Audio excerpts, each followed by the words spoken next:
എല്ലാരും അടിച്ചു കയറി വാ. ആരും ഭീഷണിപ്പെടുത്താനോ ഒന്നും പോട്ടെ, എന്നെയാണ് ഇങ്ങോട്ട് ഭീഷണിപ്പെടുത്തിയത്. പിന്നെ ഞാൻ പറഞ്ഞു ഇതുപോലെ ഇനി ആരെങ്കിലും വന്ന് എടുത്തിട്ട് കഴിഞ്ഞാൽ ഞങ്ങൾ കേൾത്തിയതായിട്ട് ഒരിക്കലും നിങ്ങൾ കരുതരുത്. ഫിറോസ് വന്ന് ബുൾഡോസർ കൊണ്ടുവന്ന് ഈ വീട് ഇടിച്ച് തകർത്ത് പഴയ വരെ നിരത്തുന്നത്.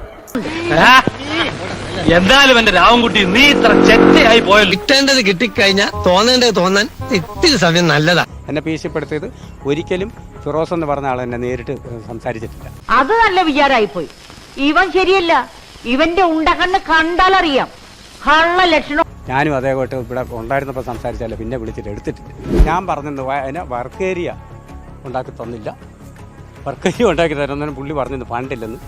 നിർത്തടാ, കൊറേ നാളായി കിടന്ന് നീ മുന്നാൾ കളിക്കാൻ തുടങ്ങിയിട്ട് അടിച്ച് നിന്റെ കൊന്തറമ്പല്ലി ഞാൻ താഴെയിടും. ഞാൻ ആരെയും ഭീഷണിപ്പെടുത്താൻ, ഞാൻ ഭീഷണിപ്പെടുത്താൻ ആരാ ഞാൻ ഭീഷണിപ്പെടുത്താൻ? എൻ്റെ കുഞ്ഞുങ്ങൾക്ക് ഒരു കടക്കാടം ഉണ്ടാക്കി കൊടുത്തിട്ട് അവരെ ഞാൻ ഭീഷണിപ്പെടുത്തും. വയസ്സായില്ലേ, ഇനിയെങ്കിലും തനിക്ക് ഇതൊക്കെ നിർത്തിക്കൂടെ? അതൊക്കെ ഗോപാലകൃഷ്ണൻ ഒരു നമ്പർ അല്ലേ? ഇത് എന്റെ ഒരു നമ്പറാ. പോക്കിരുത്തം കളിക്കുന്നത് അതിൽ വേണ്ട തെണ്ടി. ആരാ ഞാൻ ഭീഷണിപ്പെടുത്താൻ? എൻ്റെ കുഞ്ഞുങ്ങൾക്ക് ഒരു കടക്കാടം ഉണ്ടാക്കി കൊടുത്തിട്ട് അവരെ ഞാൻ ഭീഷണിപ്പെടുത്തും. നമുക്ക് പിന്നെ നിയമപരമായി തന്നെ ഒതുക്കാം.